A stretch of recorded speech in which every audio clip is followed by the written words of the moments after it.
Sorry method जो कहलाता है इसका, कि किस तरह से वॉश करना, जल्दी सोएंगे, ठीक है ना। बहुत जल्दी उठने की कोशिश करें, जल्दी जल्दी उठेंगे तो ही आपकी नींद रात को वक्त पर आएगी, ठीक है। अपनी जब रूटीन, कैसे हैं आप लोग? उम्मीद करती हूँ आप तमाम लोग ठीक ठाक होंगे और खैर खैरियत से होंगे। तो आज का जो मेरा व्लॉग है वो मैं इस हवाले से बना रही हूँ कि आजकल आप लोगों ने नोट किया होगा कि ज़्यादातर जो है लोग रातों में जागते हैं, उन्हें नींद नहीं आती, सुकून नहीं आता और बहुत परेशान रहते हैं, सारी सारी रात बेचैनी में गुजरती है।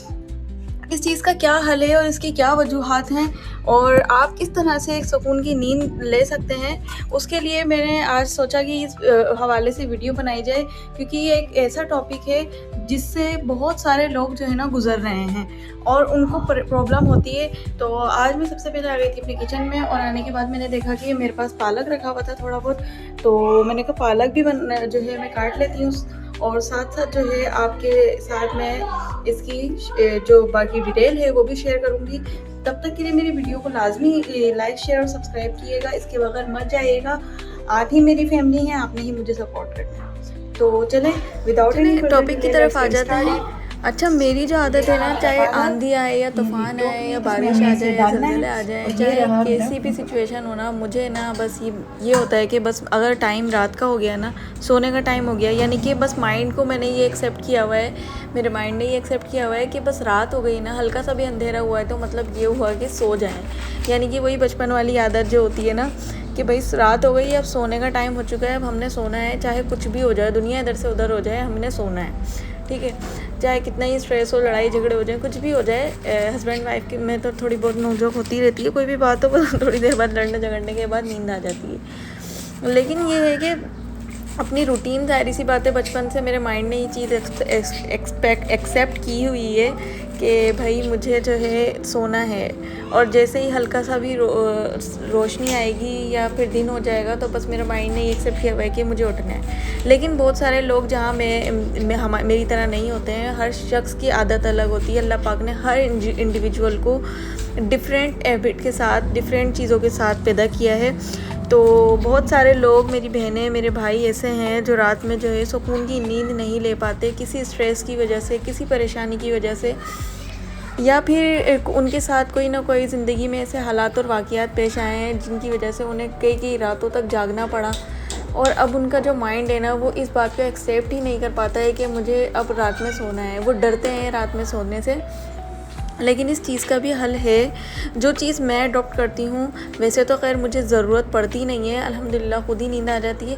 लेकिन जो चीज़ मैंने ऑब्ज़र्व की है ना, कभी अक्सर व बेशतर ऐसा होता था कि दिन में अगर लेट उठें तो रात में ऑब्वियसली नींद आना मुश्किल होती है। तो इसके लिए मैंने जो है एक हल बनाया है, और वो ये है कि सबसे पहले आपने करना क्या है, रात में ना नहाकर इशा की नमाज़ पढ़ लें आप, ठीक है। रात में ही नहाएं। अगर सर्दियाँ हैं तो ये तो मतलब कॉमन सेंस की बात है कि गीज़र से ही आप गर्म पानी करके नहाएंगे। तो उसके बाद आपने करना क्या है, नमाज़ आपने पढ़ ली ना तो आपको ऐसा लगेगा मेरे जिस्म से बहुत बड़ा कोई बोझ निकल गया है, ठीक है। उसके बाद आपने करना क्या है, अपने दिमाग को ना फजूल सोचों से बचाने की कोशिश करें। यानी कि जब हम लेटते हैं ना तो बहुत सारे लोग ऐसा करते हैं, और मेरी तो सबसे ज़्यादा स्पेशली ये आदत है कि ओवर थिंकिंग बहुत होती है। जो बातें होती भी नहीं है ना उसके बारे में भी बहुत सोचती हूँ। यानी कि अपने ही तरफ से सवाल बनाना, अपने ही तरफ से जवाब बनाना, अपनी ही तरफ से सब कुछ अपनी तरफ से चल रहा है, बस ओवर थिंकिंग जिसको कहते हैं वो हो रही होती है। तो इन चीज़ों पर ना कंट्रोल करें उससे। और फिर सबसे पहली बात ये कि मोबाइल को अपने साइड में रखें, सही। और रात को सोते वक्त की जो दुआ है ना वो पढ़ें, रात को सोने की दुआ पढ़ें, और अपने दिमाग को और अपने सर को तेल लगाएं। और अपने कोशिश करें कि नहाने के बाद ना तेल लगाएं, हल्का हल्का सा तेल लगाने के बाद, ताकि आपका जो दिमाग की नसें हैं ना वो आपकी वर्किंग में आ जाएं, ठीक है, इन प्रोग्रेसिव कंडीशन में आ जाएं वो। उसके बाद आपने पाँव में भी, पाँव की तलवे हैं ना उसमें भी आपने सरसों का तेल लगाना है, हल्के हल्के लगाना है, और मसाज टाइप जो होता है ना वो करना है। उससे क्या होगा कि आपकी नसें ना एकदम से खुलने लगेंगी और आपका दिमाग को वो कनेक्शन देंगे कि भाई कोई ना कोई प्रॉब्लम है, सोने का इरादा कर रहे हैं ये, तो सुकून आपको मिलेगा बहुत ज़्यादा। और तीसरी बात ये है कि सुबह जब आप जल्दी उठेंगे तो जाहिर सी बात है जल्दी सोएंगे, ठीक है ना। बहुत जल्दी उठने की कोशिश करें, जल्दी जल्दी उठेंगे तो ही आपकी नींद रात को वक्त पर आएगी, ठीक है। अपनी जब रूटीन आपको सेट करेंगे ना, तो रूटीन सेट करने के बाद ही आपकी लाइफ बहुत अच्छे से होगी, क्योंकि बहुत सारी बीमारियों की जड़ है ये। अगर आपकी रात की नींद नहीं मिल रही है, आपको बहुत सारी बीमारियां लग सकती हैं, जल्दी बुढ़ापा आ सकता है, बहुत प्रॉब्लम का आप शिकार हो सकते हैं चीज़ें, ठीक है। अच्छा, दिमाग जो है ना हमारा एंड्रॉयड मोबाइल की तरह है, और ये बात मुझे मेरे पापा ने समझाई कि बेटा ये अगर आपको नींद ना आ रही हो ना, तो आपने करना क्या है कि अपने दिमाग को सिग्नल दें। जैसे हम अपने मोबाइल को सिग्नल देते हैं ना, कि हमारा मोबाइल हमें सिग्नल देता है कि हमें चार्ज नहीं हूँ, मुझे चार्ज करना है, मुझे चार्ज करना है, तो हम अपने माइंड को ही बना लेते हैं, हाँ भाई हमारा चार्जिंग ख़त्म हो रही है, तो हमने इसे चार्ज पर लगाना है। सेम इसी तरह ना हमारे दिमाग भी हमारे मोबाइल की तरह ही है, कि हम उसे जो सिग्नल देंगे ना वो वैसे ही प्रिपेयर हो जाएगा। अब हम अपने दिमाग को ये सिग्नल दें कि हम आराम चाहते हैं, हमें सोना है, हम आराम चाहते हैं, हमें सोना है, अब ये वक्त मेरे सोने का है, ये वक्त मेरे सोने का है, तो बिलीव मी 1 से 2 वीक आपको लगेंगे, बट आपकी रूटीन सेट हो जाएगी और आप बहुत खुशगवार उठेंगे, खुशगवार रहेंगे, आपका माइंड फ्रेश रहेगा सारा दिन। इंशाल्लाह कोई भी बीमारियाँ, कोई भी तकलीफ़ें आपको नहीं होंगी। और इसमें सबसे जो मौजूद अमल है ना, वो है ईशा की नमाज़। वज़ू करने के बाद, नमाज़ पढ़ने के बाद जो आपको सुकून और रिलैक्स मिलेगा ना माइंड को, बस यकीन करें मज़ा ही आ जाएगा।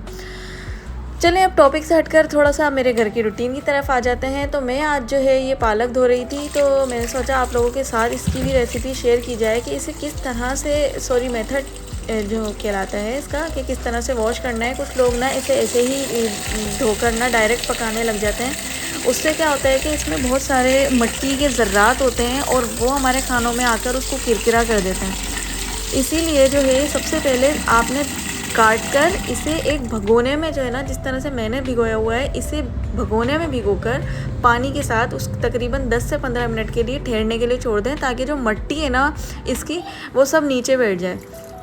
जब मिट्टी नीचे बैठ जाएगी तो आपने उसे हाथ की मदद से या इस तरह से स्ट्रेनर की मदद से ना, छलनी की मदद से उसमें डालना है। डायरेक्ट जो भगोना है उसे उठाकर आपने इसमें नहीं डालना। उससे क्या होगा, जो आपका मिट्टी बैठी हुई है ना नीचे, वो सारी की सारी दोबारा से आपके इस पालक में आ जाएगी और आपकी धोने का कोई फ़ायदा नहीं होगा, ठीक है। आपने पालक को उठाकर अच्छी तरह से इसे फिर वॉश करना है बहुत देर तक, एक एक मतलब अच्छी से एक एक पत्ते को निकाल कर समझें धो लें आप, ठीक है। और फिर उसके बाद मैं आपको दिखाती हूँ कि इसके अंदर धोने के बाद किस तरह से इतनी सारी मिट्टी नीचे पानी में बैठ गई है।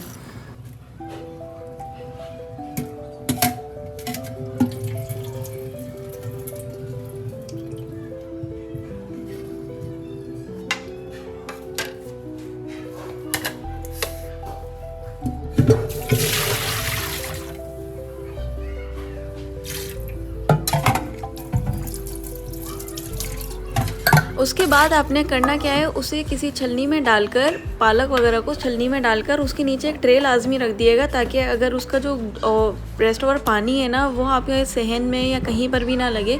अच्छा, मेरे ना सहन में बहुत मज़ेदार सी ना धूप आ रही होती है, इतना मज़ा आता है, तो मैंने सोचा इस धूप का जो है फ़ायदा उठाया जाए। तो मैंने पर्दे हटा दिए थे और तमाम जितनी भी सब्ज़ियाँ थी ना उसको ऑर्गेनाइज़ करके रखना पड़ता है, धोकर रखते हैं, तो ही ये होता है कि हमारा जो है पूरा वीक ईज़िली हम कुकिंग करना हमारे लिए मुश्किल नहीं होता, ठीक है। तो अभी मैंने ये धूप के अंदर पालक को ट्रे के अंदर रख दिया था। इसी तरह से पुदीने के पत्तों को ऐसे तोड़ लें और उसे छोटी सी टोकरी में डालकर वो रख दें और उसे भी धूप के अंदर सुखाने के लिए रख दें अच्छे से धोकर। उसके बाद जो है मेरे पास और भी सब्ज़ियां मौजूद थी, जैसे कि मेरे पास भिंडी थी। भिंडी को मैंने अच्छे से निकाला, उसे अच्छे से वॉश किया और बहुत अच्छे से धोने के बाद हम उसको क्या करेंगे, धोकर सब इसमें धूप में रख देंगे। ये देख रहे हैं आप लोग कितनी तेज़ धूप आ रही है और कितना अच्छा लग रहा है। ये देखिए मेरी भिंडियाँ हैं और इसको भी मैंने अच्छे से धोकर, अच्छा ये फैले हुए बर्तन में हम इसलिए रख रहे हैं क्योंकि इसमें आपको पता है लेस होता है ना भिंडियों में। अगर ये पूरे तरीके से सूखेंगी नहीं ना तो फिर जब हम खाना बनाएंगे उसके अंदर लेस हो जाएगा, इसलिए इसका सूखना लाजमी है, ठीक है। धूप थोड़ी सी कम थी तो इसलिए मैंने पर्दा और हटा दिया। अब जो है मेरे पास और भी मज़ीद सब्ज़ियां मौजूद थी। ये मेरी बेटी का मोज़ा था, वहाँ धोकर मैंने रखा था ना, तो वो वहाँ से हटाना मैं भूल गई थी। वो मेरी बेटी जो है ना छोटी वाली टॉय वहाँ पर रख कर चली गई थी। तो अभी ये देख सकते हैं आप लोग और भी सारी सब्ज़ियों को इस तरह से। अच्छा, वो बराबर में जो रखी है ना वो मेथी है, मेथी को तोड़कर इसी तरह से सुखा लें। उसके बाद जब ये तमाम चीज़ें सूख जाएं तो आप इसको जिस तरह से भी रखना चाहें रख दें। मेरे पास तो ये वाला जो शॉपर होता है ना, एयर टाइट शॉपर, इसके अंदर मैं जो है ये हरी मिर्चों को रखूँगी ताकि इसमें बिल्कुल भी पानी वगैरह ना जाए। हरी मिर्चों को भी धो लिया है और जब सूख जाएंगी तो इसे इसी शॉपर में रख देंगे। जब तक के लिए अब मिलते हैं अगली वीडियो में, तब तक के लिए अल्लाह हाफिज़। मेरे चैनल को लाइक शेयर सब्सक्राइब किए बगैर मत जाइएगा, मैं आपका वेट करूँगी। अल्लाह हाफिज़।